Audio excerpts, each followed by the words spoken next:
वृंदा कैसे बनी तुलसी। पौराणिक काल में एक थी लड़की, नाम था वृंदा। राक्षस कुल में उसका जन्म हुआ था। वृंदा बचपन से ही भगवान विष्णु जी की परम भक्त थी। बड़े ही प्रेम से भगवान की पूजा किया करती थी। जब वह बड़ी हुई तो उनका विवाह राक्षस कुल में दानव राज जलंधर से हो गया। जलंधर समुद्र से उत्पन्न हुआ था। वृंदा बड़ी ही पतिव्रता स्त्री थी, सदा अपने पति की सेवा किया करती थी। एक बार देवता और दानवों में युद्ध हुआ।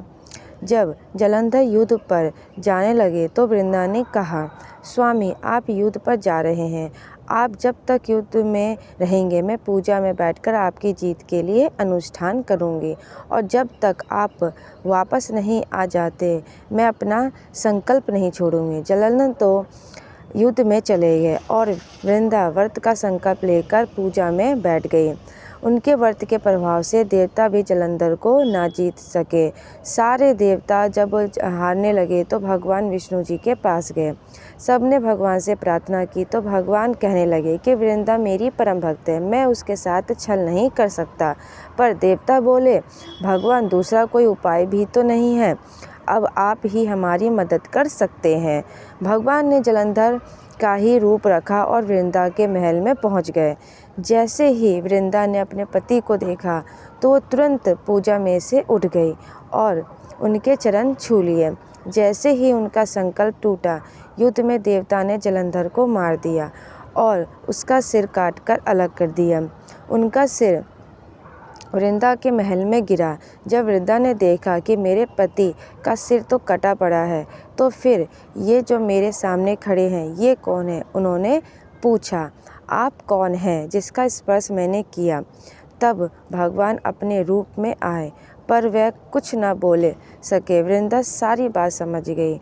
उन्होंने भगवान को श्राप दे दिया, आप पत्थर के हो जाओ। भगवान तुरंत पत्थर के हो गए। सभी देवता हाहाकार करने लगे। लक्ष्मी जी रोने लगी और प्रार्थना करने लगी। तब वृंदा जी ने भगवान को वापस वैसा ही कर दिया और अपने पति का सिर लेकर वह सती हो गई। उनकी राख से एक पौधा निकला। तब भगवान विष्णु जी ने कहा, आज से इनका नाम तुलसी है और मेरे एक रूप इस पत्थर के रूप में रहेगा, जिसे शालिग्राम के नाम से तुलसी जी के साथ ही पूजा जाएगा, और मैं बिना तुलसी जी के प्रसाद स्वीकार नहीं करूँगा। तब से तुलसी जी की पूजा सभी करने लगे और तुलसी जी का विवाह शालिग्राम जी के साथ कार्तिक मास में किया जाता है। देवउठनी एकादशी के दिन इसे तुलसी विवाह के रूप में मनाया जाता है। और तुलसी महारानी की जय, हरि हरि बोल। तो दोस्तों, आपको मेरा ये वीडियो कैसा लगा मुझे कमेंट बॉक्स में बताएं, और ऐसे ही प्यारे प्यारे स्टोरी को देखने के लिए मेरे वीडियो को लाइक एंड मेरे चैनल को सब्सक्राइब करें। मिलते हैं नेक्स्ट वीडियो में। Till then bye bye.